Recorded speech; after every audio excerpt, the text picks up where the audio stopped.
Bueno, a ver, estamos ya en contacto con el presidente del INDER, es Francisco Ruiz Díaz. Muy buenos días, bienvenido a Buenos Días América.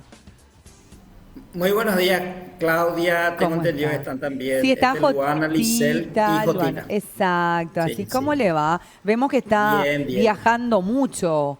Siempre usted Sí. viendo el tema de las titulaciones de nuestros compatriotas y haciendo un recuento, presidente, de lo que fue 2025. ¿Cómo cerró el año 2025? Y mira, cerramos con, obviamente continuamos con el récord de titulación. Ninguna administración ha entregado la cantidad de títulos que se están entregando con esta administración del presidente Santiago Peña. Estamos hablando de aproximadamente un 500% más promedio por año.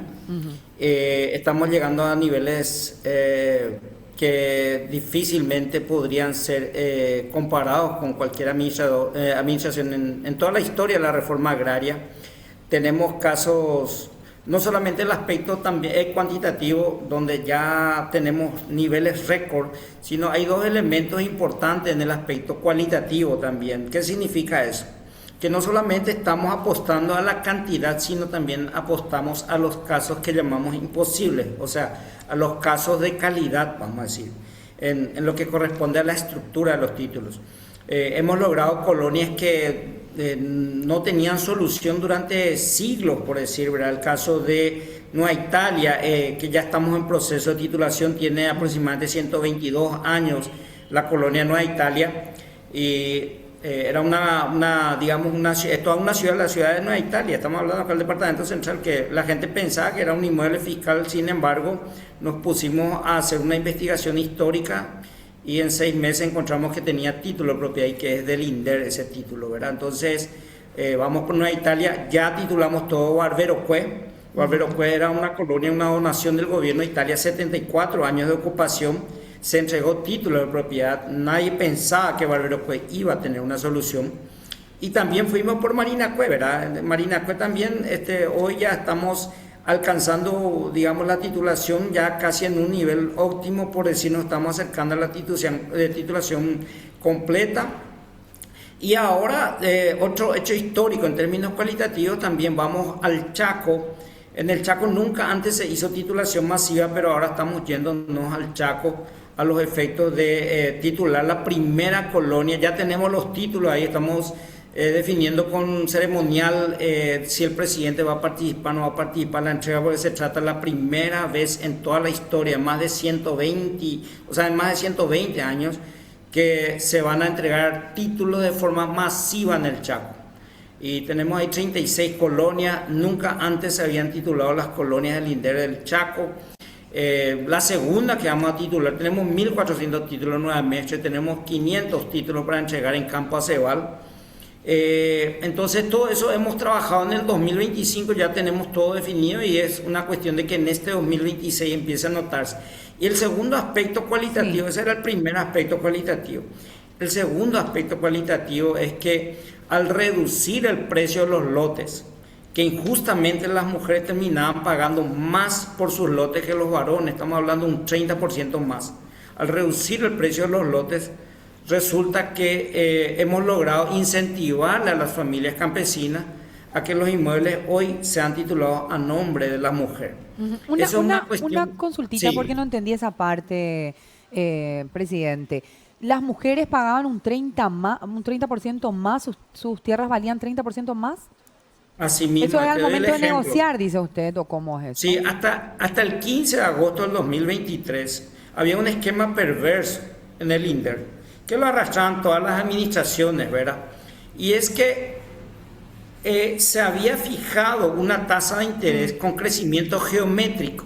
¿Qué significa eso? Significa que en la medida que yo te financio tu lote, el crecimiento es exponencial en el recargo al precio.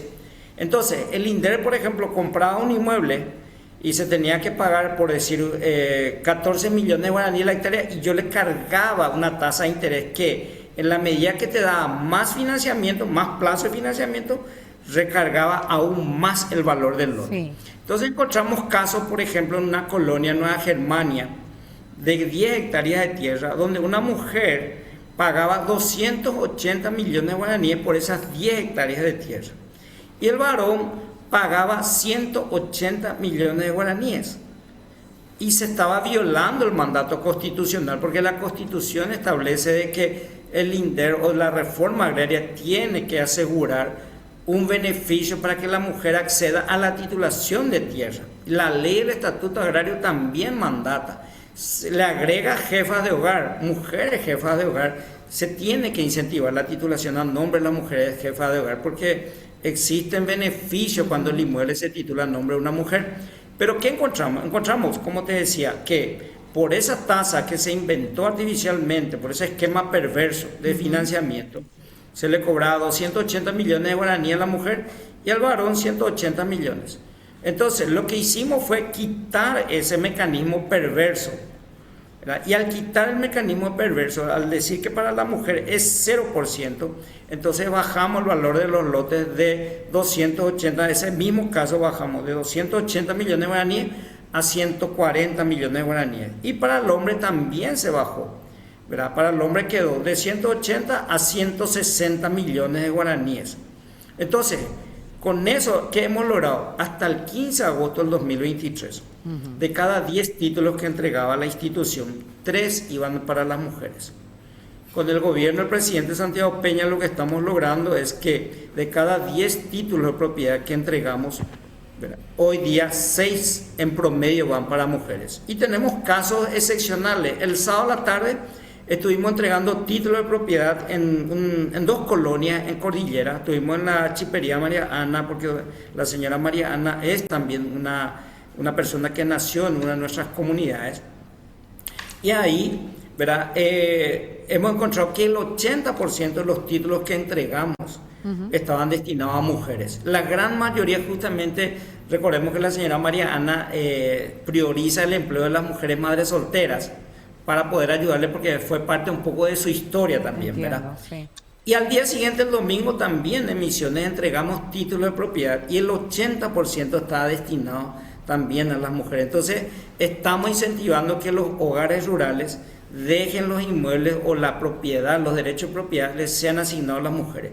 Pero esto no es una cuestión basado en la ideología, en una cuestión de género, no, está sustentado en estudios económicos internacionales. Lo que se sabe cuando yo entrego un título de propiedad a una mujer, ¿verdad?, generalmente ocurren varios hechos importantes que benefician a la familia. En primer lugar, le otorgo seguridad jurídica a los niños, le otorgo un hogar seguro a los niños, porque recordemos que cuando las parejas se casan, el que debe abandonar el hogar es el que no tiene el título del hogar. Sí. Entonces, generalmente cuando las parejas se separan, entonces las mujeres son las que abandonan el hogar y con los hijos. O sea, recordemos que, ¿verdad?, en el caso de Paraguay, al menos cuando una mujer abandona el hogar, va con todos los hijos, porque son madres celosas y quieren llevarle a sus hijos para poder cuidarlas personalmente, ¿verdad? Entonces, ¿verdad?, hoy día ya estamos de alguna u otra manera asegurando que estos hogares tengan un techo seguro para los niños. Ese en primer lugar. En segundo lugar, los estudios internacionales demuestran 4 impactos claros en la titulación de tierra en favor de la mujer. En primer lugar, alimenta mejor a su familia. Las mujeres que se empoderan tienen ocurre un fenómeno cognitivo, y es que se sienten más valientes, toman un crédito, ¿verdad?, hacen mejoras en materia de infraestructura de capital dentro de sus fincas, mejoran su productividad y mejoran sus ingresos, y eso les permite alimentar mejor a sus hijos, darle mejores condiciones de salud y al mismo tiempo que invierten mejor en educación, ¿verdad? Pero hay un cuarto impacto muy interesante, y es que lo que se ha encontrado a nivel mundial es que cuando una tierra está titulada a nombre de una mujer, la mujer tiende a conservar en mejores condiciones ambientales el suelo, o sea, es más respetuosa en las cuestiones ambientales. Es por ese motivo que la organización, internacional llamada FAO, que se encarga de la seguridad alimentaria a nivel mundial, ¿verdad?, que es un brazo de las Naciones Unidas, nos ha otorgado un reconocimiento internacional por la política de titulación en favor de las mujeres, y al mismo tiempo nos ha beneficiado con una cooperación en donde el que va a ejecutar esa cooperación es el Ministerio del Ambiente, a los efectos justamente de favorecer titulación para mujeres y orientarlas en el manejo de lo que tiene que ver con las cuestiones ambientales. Entonces, es un poco el segundo aspecto cualitativo y que lo hemos logrado alcanzar en todo este tiempo. De 2025 cerramos con estos datos muy interesantes. Creo que podríamos llegar nosotros a un nivel de titulación donde un 70% de los títulos que vayamos a entregar hasta el 2028 estén destinados para las mujeres. Entonces, es una meta que tenemos y creemos nosotros que me vamos a parece avanzar tan interesante lo que estaba diciendo, presidente. Es más, me gustaría que en algún momento podamos profundizar en piso acá lo que usted Sin está problema. mencionando, ¿verdad? Porque mucho se habla de la igualdad, pero la igualdad no significa siempre equidad, ¿verdad? Entonces hay cuestiones que ameritan quizás lo que se llama discriminación positiva, ¿verdad? Pero más que nada porque los resultados que se obtienen son mucho mayores de los que se obtendría siguiendo lo que culturalmente hoy se está haciendo, ¿verdad? Entonces creo que es interesantísimo lo que está diciendo. Y rápidamente nada más, porque la televisión, ¿verdad? Con el tiempo es un poco tirana. Hay una ley que lo que está buscando hacer es eliminar el pago previo de este 3% del valor del inmueble para que se pueda iniciar el proceso de titulación también. ¿Eso va a ser promovido desde el INDERT? ¿Está siendo promovido o cómo sería? Sí, no, nosotros vamos a impulsar una ley porque lo que hemos detectado en todo este tiempo es que existían muchas trancas para titular en favor de los campesinos. Y una de las trampas nosotros le pusimos el nombre, la trampa a la pobreza rural. Recordemos que en el campo se concentra el 75% de la pobreza extrema, ¿verdad? Y en parte ese 75% está explicado por el hecho de que el campesino no tiene un título de propiedad. Los estudios lo que demuestran es que países que tienen bajos niveles de titulación tienen altos niveles de pobreza rural y población muy enojada. Sí. Cuando yo titulo, casos de países como Holanda, Noruega, Francia, que tienen elevados niveles, casi 100% de sus tierras tituladas, son países que tienen ingresos altos, o sea, superaron la pobreza, y son países muy estables desde el punto de vista del orden político, vamos a decir, ¿verdad? Entonces, con esta política de titulación masiva del presidente Santiago Peña, y que también incluso ya lo estamos trabajando con el vicepresidente Aliana, se está involucrando muy fuertemente, estamos trabajando con él ahora en un proyecto de ley. ¿Qué pretende este proyecto de ley? Pretende eliminar una de las trancas más potentes que existía para impedir la titulación al campesinado. ¿En qué consiste esta trampa a la pobreza? Nosotros, al no entregarle un título de propiedad al campesino, el campesino no tiene acceso a créditos. Como no tiene acceso a crédito, no puede él mejorar sus condiciones de infraestructura productiva, o sea, no puede tener sistema de riego, no puede comprar herramientas, monocultor, no puede comprar media sombra. Al no tener, digamos, el acceso al crédito y al no poder realizar estas inversiones, su productividad es baja y le mantiene a él en condiciones de subsistencia. ¿Qué significa eso? Que todo lo que produce sirve para que él sobreviva, pero no le genera una renta adicional. Como no tiene renta adicional, ¿verdad? Ahí él no puede acceder nuevamente a su título porque la ley exige que para que nosotros le entreguemos el título, él tiene que pagar, por darte un caso, justamente continuando con el ejemplo de Nueva Germania, él tiene que pagar entre 8 a 9 millones de guaraníes y eso tiene que hacerlo de la noche a la mañana. Entonces la pregunta es, ¿cómo va a ser si él ni siquiera tiene acceso al crédito, ni siquiera puede mejorar su rendimiento? Claro. Entonces, este proyecto de ley lo que pretende es eliminar esa tranca, entregarle el título de propiedad, que vaya a sacar un crédito, ya lo estamos trabajando con el crédito agrícola de habilitación, ¿verdad? Que vaya a retirar el crédito, que ese crédito le permita mejorar sus condiciones de infraestructura productiva y que al mismo tiempo mejore su ingreso. Y con ese ingreso de mejora pague la primera cuota de su título. Entonces, no podemos esperar que el campesino me pague 8 a 10 millones de guaraníes, ¿verdad? Siendo que ni siquiera tiene mejores condiciones de infraestructura. ¿Y qué es lo que va a lograrse? Los estudios demuestran que cuando yo le entrego un título de propiedad a un campesino, su rendimiento aumenta entre 40 a 80%, dependiendo mucho de las condiciones de los países. Pueden llegar hasta 80% de mejora de rendimiento y sus ingresos pueden mejorar entre un 30 a un 60%. ¿Verdad? Y con eso romperíamos este problema, este círculo vicioso de la trampa a la pobreza para convertirlo en un círculo virtuoso y poder de esa manera llevar prosperidad al campo. Pero hay un segundo elemento adicional muy positivo, en lo que vos decías justamente, Claudia, en el manejo de la discriminación positiva.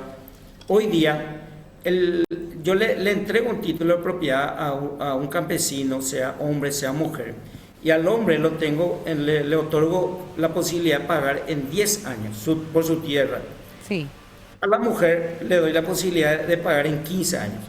¿Verdad? Bueno, lo trabajamos con el presidente de la República, el vicepresidente, y la decisión que estamos tomando es llevar para los hombres de un 10 a un 20% el plazo de pago, y para las mujeres llevar de un 15 a un 30% el plazo de pago.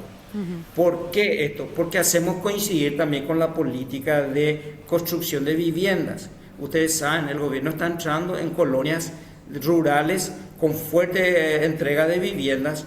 Entonces, las viviendas se financian en 30 años de plazo y nosotros nos vamos a adecuar, nos vamos a alinear a ese mecanismo de financiamiento de las viviendas y le vamos a otorgar por 30 años de plazo también para las mujeres.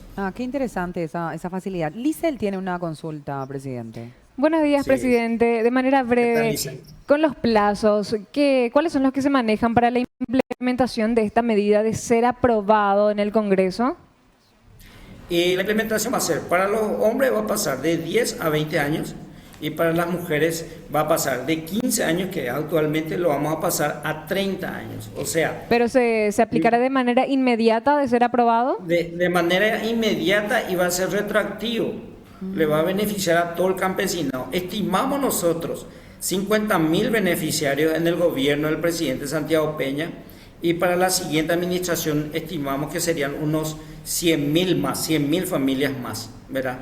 Recordemos que en promedio antes de esta administración se entregaban títulos apenas a 900 familias por año. Estamos hablando de 4.500 familias por año en promedio cada gobierno, ¿verdad? Entonces queremos romper con estas barreras que impedían la titulación del campesinado y que les ponían molesto, que les molestaba mucho a los campesinos estar tanto tiempo. Nosotros tenemos colonia, por ejemplo, te doy un caso, Genaro Romero, que es la ciudad de Coronel Oviedo. La ciudad de Coronel Oviedo es una colonia nuestra que se llama Genaro Romero.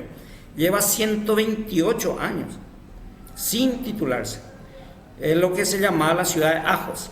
Entonces, tenemos que romper todas estas barreras, tenemos que sacar todos los impedimentos que la gente te dice, no se puede, no se puede. Esa es una instrucción del presidente de la República y una instrucción también del vicepresidente de la República. Entonces nosotros queremos llevar felicidad al campo, que es justamente nuestro lema, y estamos en esa política, ¿verdad? Y finalmente un punto que quiero agregar es que tenemos hoy día un aspecto muy interesante. Cuando nosotros asumimos la administración, prácticamente ningún sector se nos ha acercado, quería trabajar con nosotros. Y comenzamos a trabajar en lo que se llama, sin embargo, cuando vieron que efectivamente estábamos llevando paz al campo, estábamos llevando orden a través de la asignación correcta de derechos de propiedad, se empiezan a acercar organizaciones privadas, empresas. Y empezamos a trabajar bajo el formato de asociaciones público-privadas. El primer formato con el que empezamos a trabajar fue con la Unión de Gremios de la Producción, donde ellos trabajan en la formalización de los campesinos, les fomenta la cooperación y les ayuda incluso el cooperativismo, les ayuda a formar sus cooperativas y posteriormente les apoya en inclusión financiera porque gestionan en los bancos, como el Banco Nacional Fomento, gestiona el apoyo para tener infraestructura de capital para poder producir. Por ejemplo, si se trata de una cuenca lechera, entonces ellos montan una fábrica lechera. Tenemos el caso de Raúl Arsenio Vío, que es el mejor ejemplo, o la cooperativa Cabo, por ejemplo, que está en Barberocue. ¿Y nosotros qué hacemos? Nosotros nos encargamos de la logística para la distribución de todo lo que sea insumos que hay que hacerle llegar al campesino, ellos nos donan, ¿verdad? Y también nos encargamos de la educación financiera y de la titulación de tierra. Con eso logramos reducir aproximadamente un 40-50% los costos nuestros y estamos haciendo cosas que no se suponían que podíamos hacer por la falta de recursos, pero sin embargo recibimos donación del sector privado. De la Unión de Gremios de la Producción ya hemos recibido donación, en estos 2 últimos años hemos recibido donación más o menos por un total de 1.200 millones de guaraníes, que consistieron en insumos que le hicimos llegar al campesinado. Ustedes como una suerte de distribuidores y administradores de eso, entonces. Exacto, Le agradezco exacto, muchísimo así. este contacto, presidente. Creo que hay mucho que hablar todavía, que reconocer de lo que se tiene que hacer y mucho trabajo aún, ¿verdad? Pero por sobre todo, que el ciudadano paraguayo realmente esté sintiendo el impacto de este tipo de políticas es lo más importante, es lo que va a hacer que el país crezca y que seamos una mejor sociedad. Muchísimas gracias, presidente, por este contacto. Muchas gracias, Claudia, Luana, Lisel y Jotita, ¿verdad? Un gusto poder estar con ustedes. Cuando quieran, vamos a piso. Sí, le esperamos, le esperamos.